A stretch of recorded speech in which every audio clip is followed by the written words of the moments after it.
नवरात्रि में गरबा के दौरान गांधीनगर में हुए बवाल करने वाले लोगों पर तगड़ा एक्शन हुआ है। गुजरात सरकार ने गरबा पंडाल में पथराव करने वालों को कड़ा सबक सिखाया है। 186 अवैध प्रॉपर्टीज बुलडोजर से ध्वस्त कर दी गई हैं। इस दौरान कोई उपद्रव ना हो, इसके लिए 500 से ज्यादा पुलिस कर्मियों को तैनात भी किया गया है। बुलडोजर एक्शन के समय पुलिस और निगम के बड़े अधिकारी खुद मौके पर मौजूद थे।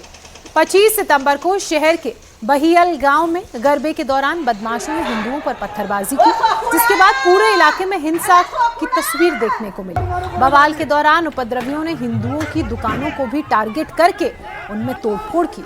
अब पुलिस ने आरोपियों की पहचान करके उनके खिलाफ एक्शन लिया है। आज सुबह से ही गांधीनगर में निगम का बुलडोजर गरज रहा है। प्रशासन ने फर्स्ट फेज में 186 कमर्शियल प्रॉपर्टीज की पहचान की। दुकानों का निर्माण सरकारी जमीन पर कब्जा करके किया गया था, जिसे बुलडोजर की मदद से खाली कराया जा रहा है। 186 में से 50 ऐसे दुकानदार हैं जो क्रिमिनल एक्टिविटी में शामिल हैं। अब पुलिस ने चुन चुनकर उनका भी हिसाब किताब शुरू कर दिया है। अब गांधीनगर जिले के बहियल गांव में भी चला है भूपेंद्र पटेल सरकार का बुलडोजर। आपको बता दें कि 24 सितंबर की रात को जिस प्रकार से नवरात्रि के दौरान बहियल गांव में हिंसा भड़की थी और बड़े पैमाने पर जो दुकानें हैं यहाँ पे उनको तोड़ा गया था। 5 जो हिंदुओं की दुकानें हैं मुस्लिम समाज के लोगों ने घेर करके, और उसके बाद जिस प्रकार से बहियल में हिंसा भड़की, उसके बाद आप देख सकते हैं कि पहले तो यहाँ पुलिस ने एक्शन लेते हुए करीब 60 से ज़्यादा लोगों को अरेस्ट किया था, और उसके बाद जो लोग इस हिंसा में इन्वॉल्व थे उनको और आसपास जितने भी उनके साथ लोग जो जुड़े हुए थे उनके मकानों को और उनकी दुकानों को इलीगल जो यहाँ पे बनी हुई थी उन्हें तोड़ने का अभियान जो है यहाँ चलाया जा रहा है। आज सुबह से ही सूरज उगने से पहले ही यहाँ पे आप देखिए ये जो दुकानें और मकान हैं इनको तोड़ने की कार्रवाई शुरू कर दी गई है।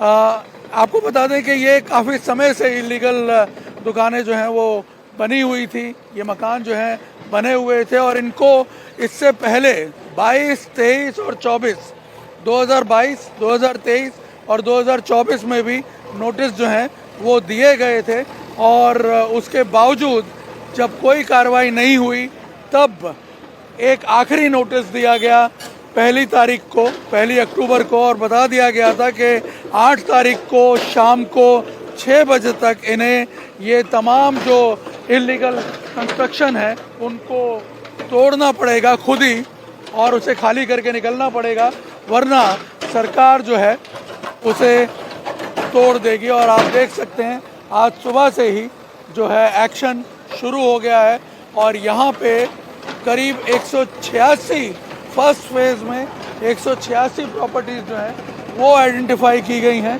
और उनको अब यहाँ पे तोड़ा जा रहा है। ऐसा नहीं है कि ये प्रॉपर्टीज़ जो हैं पहले से इनको नोटिस नहीं दिए गए थे, इनको नोटिस दिए गए थे।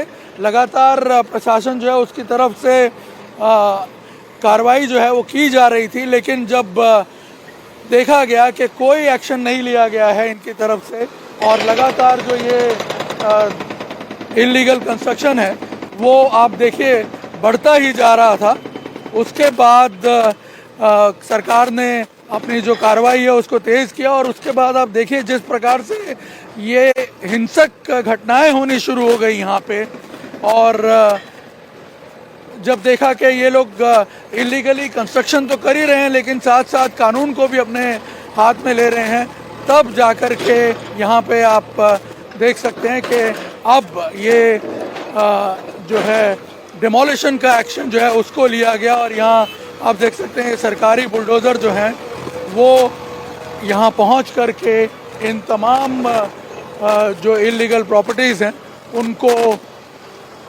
यहाँ पे तोड़ रहे हैं।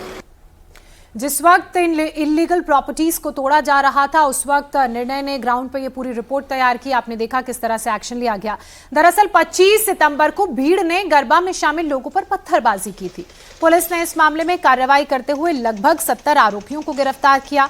अब पुलिस पथराव में शामिल आरोपियों की पहचान कर उनके अवैध निर्माण को बुलडोजर की मदद से ध्वस्त कर रही है, और पहले फेज में लगभग 186 इस तरह के अवैध निर्माणों को ध्वस्त किया गया है। हमारे साथ गांधीनगर एसपी मौजूद हैं शेट्टी साहब। मैं ये जानना चाहता हूँ कि जो ये कार्रवाई हो रही है कुछ लोग ये भी कह रहे हैं कि क्योंकि हिंसा हुई उसके तुरंत बाद सरकार ने बुलडोज़र एक्शन शुरू कर दिया। असली वजह क्या है? असली वजह यही है कि ये आरएनबी का रोड है, रोड के ऊपर इन्होंने दबान करके कार्यवाही दबान करके अपना जो अपन कमर्शियल एस्टैब्लिशमेंट्स इन्होंने किया है। तो इसके लिए पहले भी नोटिस दिया गया था सरकार की तरफ से।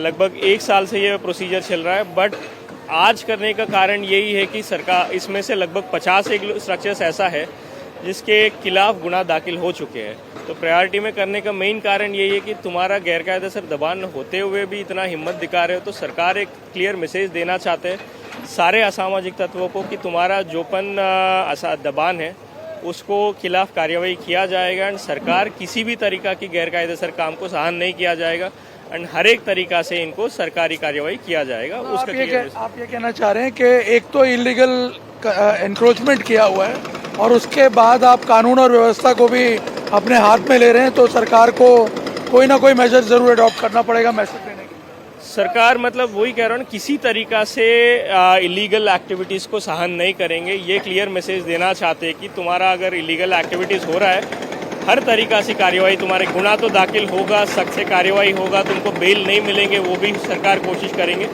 साथ ही साथ तुम्हारा जितने भी गैरकायदेसर दबान है वो भी दूर किया जाएगा। और हमने सुना इनको ऑलरेडी पहले 3 नोटिस दिए गए हैं पिछले 2-3 सालों में। एब्सोल्युटली, इनको ऑलरेडी 3 नोटिस दिया गया पिछले 1-2 साल में और लास्ट 2 नोटिस पिछले 10 दिन में दिया गया है। आज कितना टारगेट है आप लोगों का? कितना आज टोटल 186 स्ट्रक्चर्स आइडेंटिफाई किया है। ये 186 स्ट्रक्चर्स का दबान दूर करने का कार्यवाही चलेगा।